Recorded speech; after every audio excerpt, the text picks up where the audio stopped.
నా వందనాలు. మరి నా సాక్ష్యం ఏంటంటే పోయిన నెలలో అనుకుంటా మేము ప్రార్థన పెట్టాము. చాలా అంటే చాలా భారంతో కూడిన ప్రార్థన అది.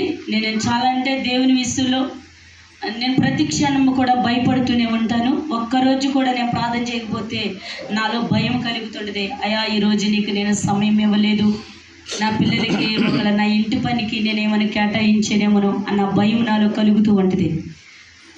తర్వాత మరి స్తుతి ఆరాధన జరిగింది, మీకు అందరికీ తెలుసు.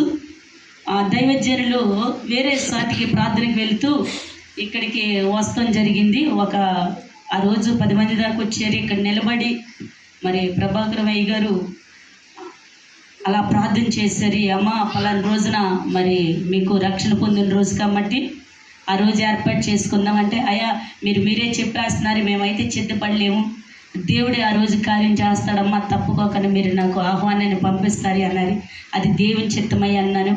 అలాగే మరి మా కుటుంబంలో ఎంతగానో మేమంతా కుటుంబకులుగా అనుక్షణం కలుసుకుని ఉంటాం. ఏ బయ్య గారికి మరి ప్రత్యేకమైన వందనాలు. ఇక్కడ కూడి నాయకులందరికీ కూడా ఆయన కూడా వచ్చి మరలా అమ్మ ఏమైంది అన్నప్పుడు, లేదయ్యా ఇంకా దేవుని చిత్తం అయితే చెప్తా ముందు మీకు అన్నాను.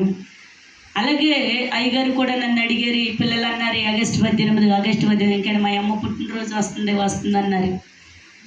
నేనైతే నిజంగా ఈ కార్యం జరగదు, నా చిత్తం కాదు, మొన్నే ఇది చాలా భారీగా జరిగింది ప్రభా, ఇది ఎలా సాధ్యమో అనుకున్నాను.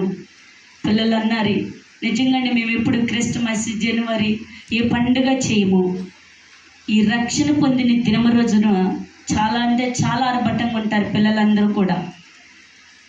ఎంతగానంటే ఇది వారు పుట్టినరోజు కంటే మిక్కులుగా దీన్ని భావిస్తారనమాట. ఎందుకంటే రక్షణ పొందటం అంటే నేను బాప్తిసం తీసుకుంటాం కాదండి.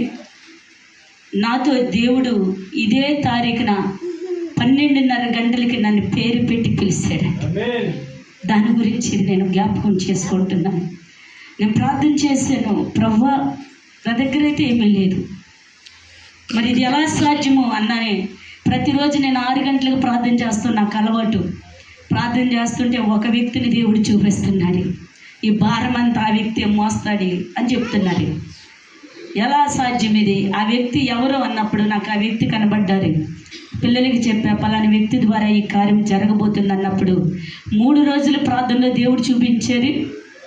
గురించి అని ఆదివారం నాకు ఫోన్ చేసి, అమ్మగారు మీకు ఆగస్టు 18వ తారీఖు ఉంది కదా, మరి ఏమన్నా ఏర్పాటు ఉందా అన్నారు. లేదయ్యా ఏమి చేస్తలా, నా పరిస్థితి ఏమి లేదు, నేను ఆగిపోతున్నా. అదే అది బాగా సెలబ్రేట్